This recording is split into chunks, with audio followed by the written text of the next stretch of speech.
গতকালকে এই দুইটা পাখি আনার পরে আমার এই খাঁচাতে রাখা হয়েছিল। তো এই খাঁচাটা কিন্তু একটু বড়, তো তারপরেও কিন্তু এই খাঁচায় এক্সট্রা তার দিয়ে এভাবে রাখা হয়েছিল যাতে পাখি দুইটা বের হয়ে না যায়।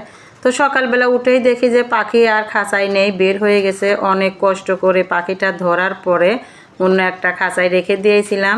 পরে একটু আগে আবার খাঁচা থেকে চেঞ্জ করে অন্য খাঁচায় দিয়ে দিলাম। তো তারপরে পাখির কোনো খাবারই আনা ছিল না, পাখির খাবার নিয়ে আসলাম। তো এই তো পাখি কিন্তু সুন্দর মতনই এখন এই খাঁচায় থাকবে, আর উড়ে যেতে পারবে না। তো একটা পাখি তো ডিম দিছে, দুইটা ডিম, মাশাল্লাহ সুন্দর দুইটা ডিম, হয়তো বাচ্চা উঠতে পারে। তো একটা ছিল সবুজ কালারের, একটা একটু সাদা সাদা।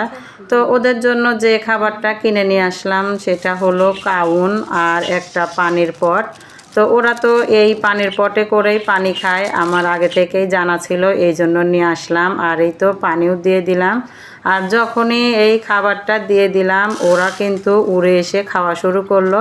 আসলে কালকে থেকে ওদের কোনো খাওয়া নেই, আমি কোনো খাবারই আনছিলাম না। তো এই তো খাবার দেওয়ার সাথে সাথে কিন্তু খাওয়া শুরু করে দিছে। আর এদিকে দেখলাম যে সুন্দর মতো কিন্তু পানিও খেয়ে নিচ্ছিল। তো এই মাশাল্লাহ পাখি দুইটা দেখতে কিন্তু অনেক সুন্দর ছিল। তো আমার মতন কে কে এই রকম পাখি পালতে পছন্দ করেন অবশ্যই কিন্তু জানাবেন।